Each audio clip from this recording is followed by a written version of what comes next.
我们要对蔡政府的蛮横、粗暴，表达最严厉的抗议，最严厉的抗议，最严厉的抗议，最严厉的抗议，最严厉的抗议！下架蔡政府！下架蔡政府！下架蔡政府！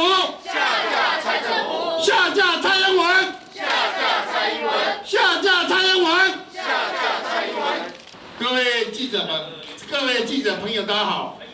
大家亲眼看到，等一下，立法院民进党就会仗着多数的暴力，强行通过反渗透法。这部12条的反渗透法，如同新的戒严法，它将侵害2300万民众的基本人权，将侵害言论自由，将强暴新闻自由，还有言论自由。所以国民党团今天坐在议场前面，戴着口罩，表达最严厉的抗议，对民进党政府表达最严厉的抗议。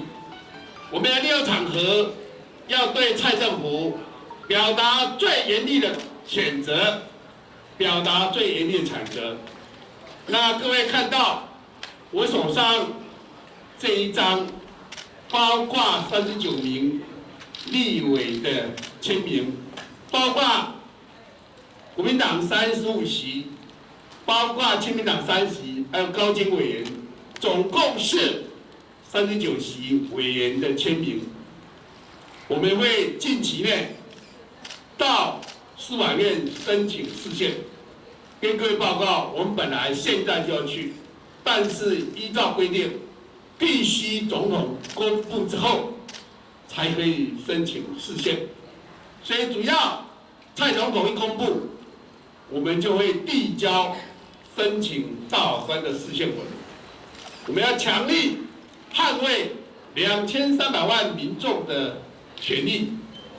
我再一次的代表国民党做一个很严厉、很正式的声明：中国国民党假设要捍卫、提升国家安全，让维持社会秩序、维护国家更稳定的发展，要立任何的法律，包括反渗透法，国民党全力支持。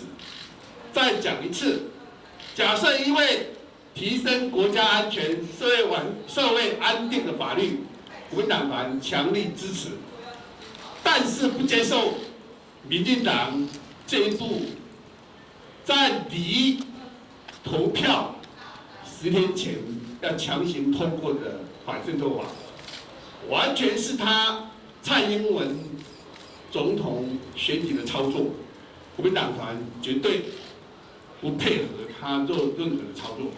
所以我们今天早上到现在戴着口罩，你看现在我们还有这么多同仁戴着口罩，强力抗议，强力抗议，强力抗议，强力抗议，强力抗议，强力抗议。